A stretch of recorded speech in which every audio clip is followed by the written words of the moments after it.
5 big changes coming for 2026. Let's delve into that. So I'll find a spot to sit down and we'll read out the 5 things that the government says they're going to change in 2026. Now, a lot of these things should be already enforced, have already been put in force, but obviously they haven't been enforced. So this is what the government said. If you're heading to Bali in 2026, get ready. The island is rolling out some big changes that tourists can't ignore. All right, so let's delve into the 5 things that they say they're going to change. Now, number 1 is the tourist tax is now mandatory, meant to protect the culture and the environment. Wow, now that's interesting, isn't it? So the government tourist tax is already supposed to be mandatory, but it was never really checked on entry.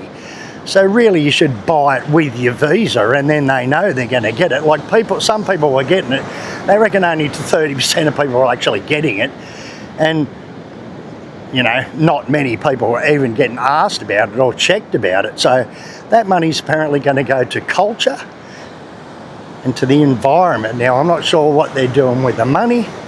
Maybe a few bins up and down the streets wouldn't go astray. Maybe all that money's going into the rock walls and the sand pumping and things like that. So let's delve into that. I sort of don't know what they mean about the culture, how environmental money will go into the culture. I don't know, like, is it for big ceremonies to be paid for? Is it for art schools and wood carving schools and things like that to keep their natural Balinese culture going? I don't know about that one. Right, so the environment. Now, we could go on about the environment for years and years and years, and the government has been too.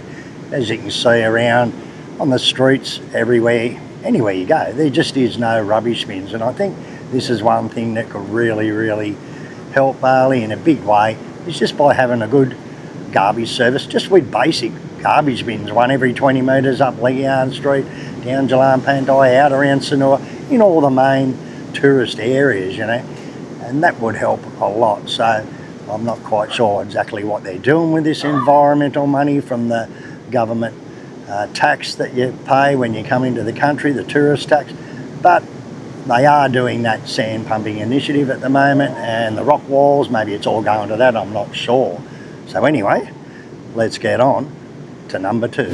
Stricter behaviour rules, fines for disrespecting temples, bikinis banned from sacred sites, and a hotline for locals to report tourists. Wow, how's that? Well, a lot of this stuff has been enforced for years anyway already because of influencers and things like that, like girls going to these sacred temples, you know, and in their bikinis doing Instagram shots and stuff like that. Now, as soon as something like this goes viral on the internet, that's when the government actually looks into it. If no one says nothing, no one knows and no one really does anything. Maybe the locals have a whinge about it, but while you're here in Bali, you have to respect, especially around the religious sites. It doesn't matter what your beliefs are and what your religion is, whether you're Christian, whether you're Muslim, whether you're Hindu, Buddhist, or whatever you are, you have to respect the religion of the place that you're at. You know,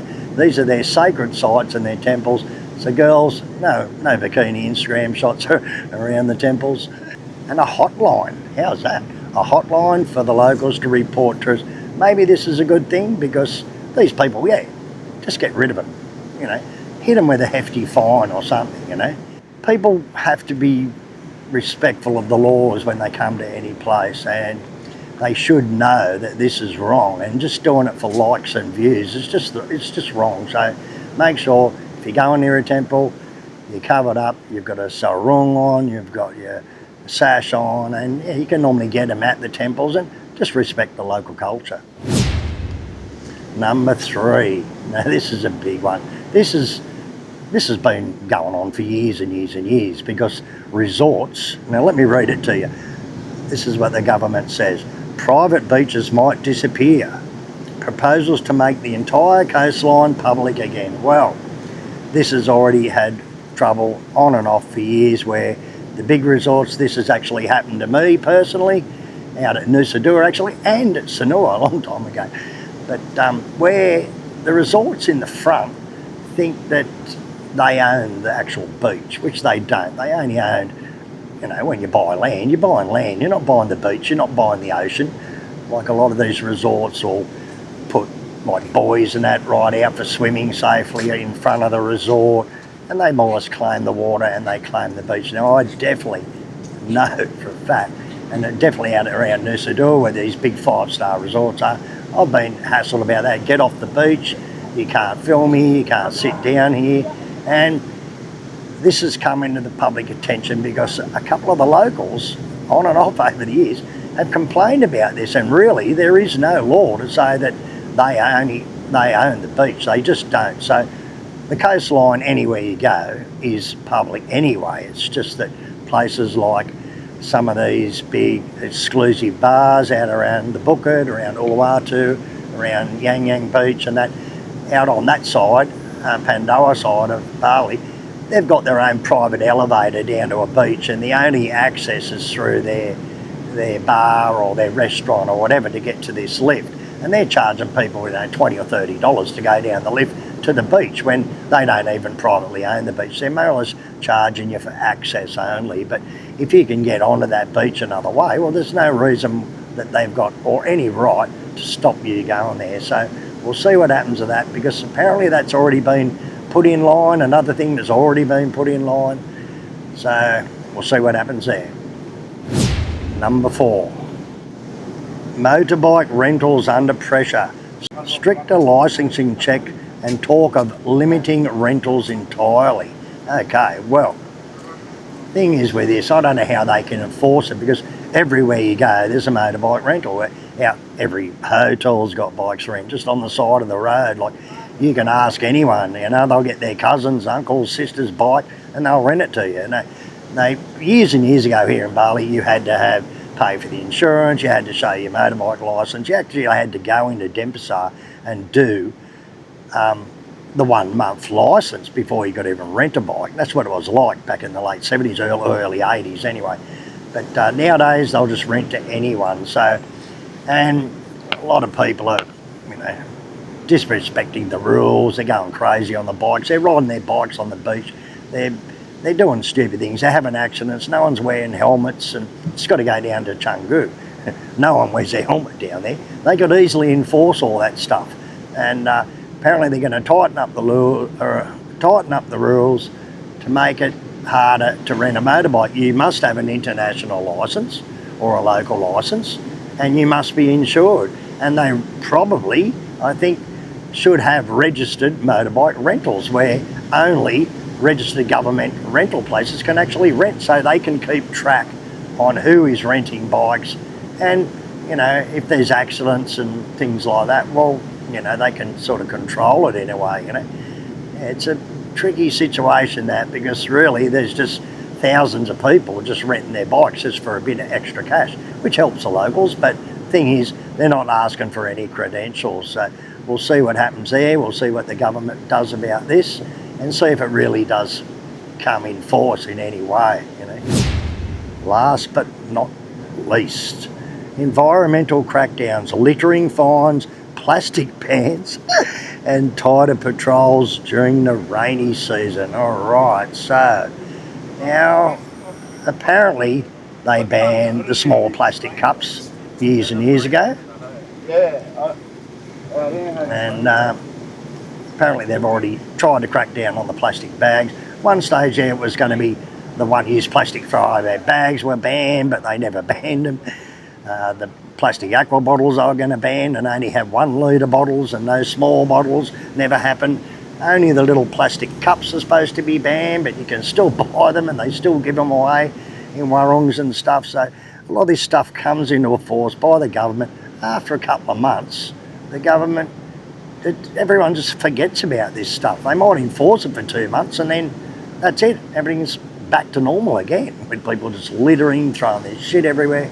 Now, this, you know, this thing of littering fines might just be the best thing that ever happened here, where this is how they cleaned up Singapore. Singapore was a filthy mess too, and they made really strict rules. They had cameras everywhere. They started enforcing and putting huge fines.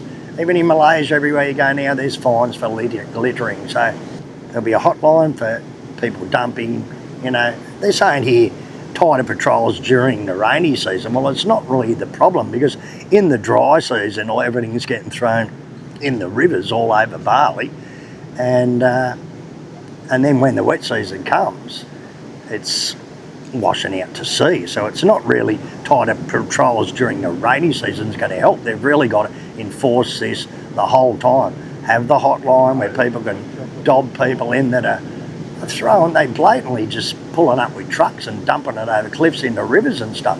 The waterfalls now up in central Bali are just clogged up with plastic. It's just, you know, it's getting out of control. So until the locals, it's not the tourists that are doing this, you know. The locals have really got to be educated more, and I think they know that it's wrong. They just do it because you've got to pay, and everyone's doing it hard, you know. You've got to pay for your garbage truck, you've got to pay to have your rubbish disposed, and I suppose that's why they just dump it or burn it, you know. They'll probably burn it. It's better than dumping it in a river, which ends out to sea. So this is like a never-ending, ongoing thing that's just always been happening. Now the population's getting bigger now.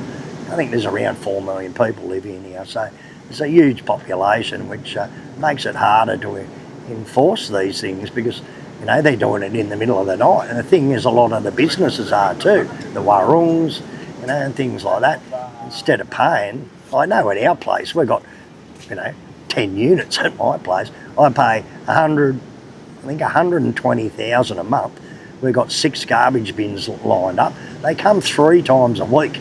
It costs $12 a month, you know. So, like, for a household, it's only anything from 20 to 50,000 per month, like $2 to $5, depending on your garbage collector, to have it disposed of. But the locals seem to want to just burn it or throw it on a spare block of land somewhere. So that's something probably that's good. They should enforce more. Maybe just education is the thing for the locals to, you know, stop this massive problem here in Bali of rubbish disposal. So anyway, I suppose we'll see what happens with these, because most of these, looks to me, have already been enforced before and never sort of worked. So we'll see what happens this year, 2026. I hope you all have a great 2026. It's going to be a big year, hopefully a good year for Bali. The beaches are a lot cleaner than I've ever seen them in the wet season, so maybe things are looking up. Some great places around to see. So that's me, over and out. Hope you have a great 2026. I'll see you on the next video.